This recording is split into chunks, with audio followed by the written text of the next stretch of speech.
नीतीश कुमार क्या पलटी मारने वाले हैं? 27 जनवरी 2024 को नीतीश कुमार महागठबंधन का साथ छोड़कर एनडीए के साथ आए थे और इस बार यानी 27 जनवरी 2025 या उससे कुछ दिन पहले भी ऐसा हो सकता है कि नीतीश कुमार एनडीए को छोड़कर महागठबंधन में लौट आए। अभी नीतीश कुमार का बयान जरूर सामने आया है कि गलती से 2 बार इधर उधर चले गए थे, नाम भी नहीं लिया। वैसे इशारा आरजेडी की तरफ माना जा रहा है, लेकिन नीतीश कुमार के इस बयान पर किसी को भरोसा नहीं हो रहा है और खुद जेडीयू के नेता भी भरोसा नहीं कर पा रहे हैं, क्योंकि जो हालात इस समय दिखाई दे रहे हैं वो बहुत कुछ संकेत पलटी मारने के दे रहे हैं।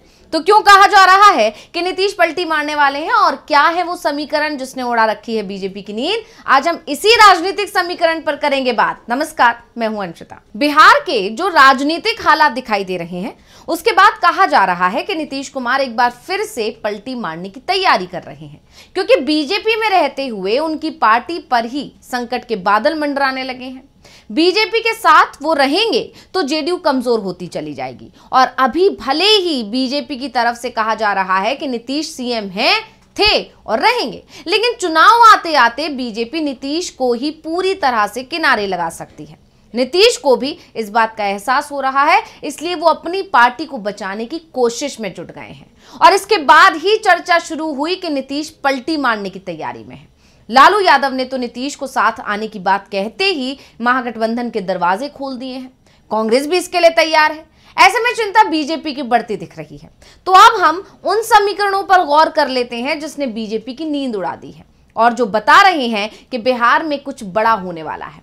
याद करें तो 10 अगस्त 2022 को नीतीश कुमार एनडीए छोड़कर महागठबंधन में शामिल हो गए थे और उसके बाद से ही जेडीयू नेताओं के बयान बीजेपी के खिलाफ बेहद तीखे हो गए थे, लेकिन धीरे धीरे नीतीश कुमार के बयान में वो तीखापन गायब होने लगा और जैसे ही 2023 में दिसंबर का महीना शुरू हुआ, नीतीश कुमार और महागठबंधन के बीच दूरियां बढ़ना शुरू हो गई। वैसा ही इस बार भी हुआ है।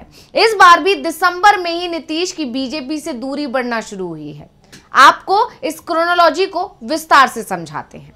2023 में नीतीश महागठबंधन में थे और आरजेडी और कांग्रेस के साथ मिलकर सरकार चला रहे थे, लेकिन इन सब के बीच उस दौरान नीतीश लगातार दबाव बना रहे थे कि लोकसभा चुनाव से पहले ही सीटों का बंटवारा कर लिया जाए, जिससे ये साफ हो जाए कि बिहार में जेडीयू को कितनी सीटें मिलेंगी। लेकिन इंडिया गठबंधन में इसे लेकर कोई जल्दबाजी नहीं दिख रही थी।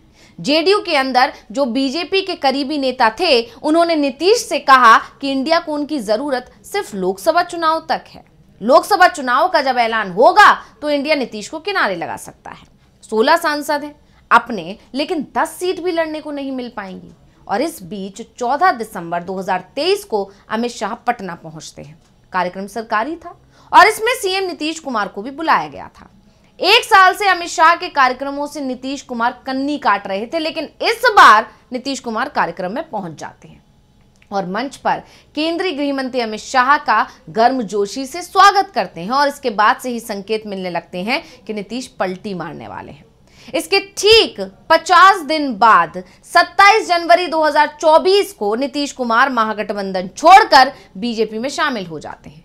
अब 1 साल बाद वो ही कहानी फिर से दोहराई जा रही है। तब नीतीश महागठबंधन में थे और तारीख थी 14 दिसंबर 2023 की। अब नीतीश एनडीए में हैं और तारीख थी 16 दिसंबर 2024। इस बार भी केंद्र में अमित शाह ही आते हैं।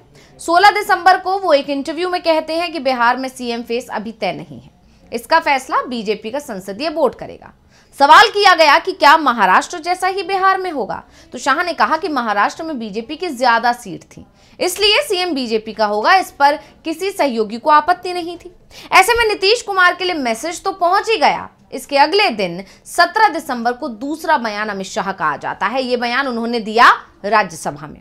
बयान था डॉक्टर अंबेडकर पर, जिसे लेकर देश में हंगामा मच गया। बीजेपी बैकफुट पर आ गई। पीएम मोदी भी शाह के बचाव में सामने आए, लेकिन नीतीश कुमार ने चुप्पी साधी। यानी 2023 में स्थिति 14 दिसंबर से बदलने लगी थी, तो इस बार 16 दिसंबर से। नीतीश कुमार की नाराजगी 1 साल पहले वाली दिखाई देने लगती है। 2023 में जब नीतीश महागठबंधन के साथ थे तो वो दिल्ली आते हैं। जेडीयू का दिल्ली में राष्ट्रीय कार्यकारिणी की बैठक होती है। 29 दिसंबर को दिल्ली में हुई इस बैठक में ललन सिंह की जगह नीतीश कुमार को जेडीयू का अध्यक्ष बना दिया जाता है और संजय झा, जो बीजेपी के करीबी माने जाते हैं, उन्हें कार्यकारी अध्यक्ष बना दिया जाता है।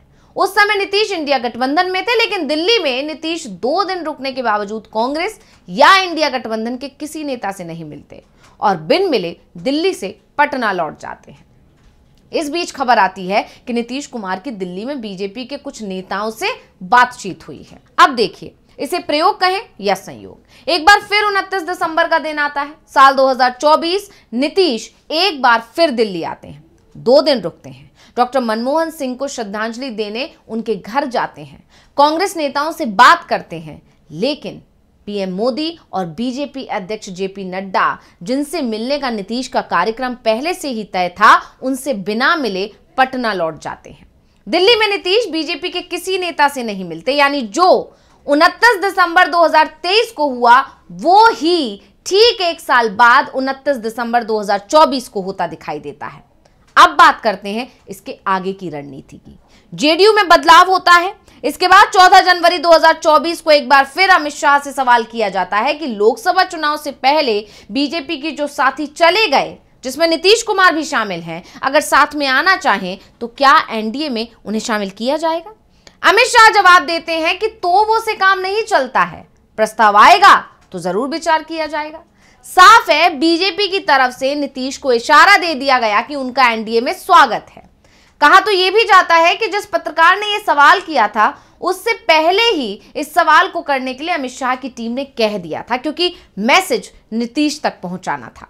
अब 14 जनवरी 2025 को एक बार फिर बड़ा मैसेज इंडिया गठबंधन की तरफ से नीतीश को दिया जाने की तैयारी है। लालू यादव के आवास पर दही चूड़ा भोज के आयोजन की तैयारी हो रही है और नीतीश कुमार का नाम गेस्ट लिस्ट में शामिल हो चुका है। इसी भोज पर अब सभी की नजरें टिकी हुई हैं और इससे पहले 1 जनवरी को लालू ने नीतीश कुमार को मैसेज दे दिया है कि महागठबंधन के दरवाजे उनके लिए खुल गए हैं, वो भी अपने दरवाजे खोलें और साथ में आ जाएं।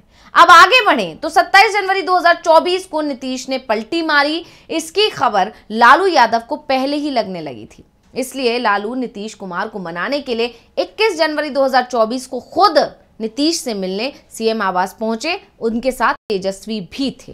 इस दौरान नीतीश ने आरजेडी के कुछ मंत्रियों की शिकायत की। लालू ने कहा कि जो मंत्री आपको पसंद नहीं है उसे हटा दें या विभाग बदल दें, हमें कोई आपत्ति नहीं है। इसके बाद कुछ मंत्रियों के विभाग नीतीश ने बदल भी दिए। लालू को लगा कि मामला अब ठीक हो गया है, लेकिन नीतीश के मन में क्या था ये तो किसी को नहीं पता था कि ऐसे में अब अमित शाह के सामने अगर नीतीश कुमार कुछ कहते भी हैं तो इसका मतलब ये नहीं है कि नीतीश अब बीजेपी में रहने का ही मन बना रहे हैं। अब इन सब के बीच में सबकी नजरें टिक गई हैं 18 जनवरी पर, क्योंकि इस दिन राहुल गांधी पटना आ रहे हैं। संविधान सम्मान कार्यक्रम में वो हिस्सा लेंगे।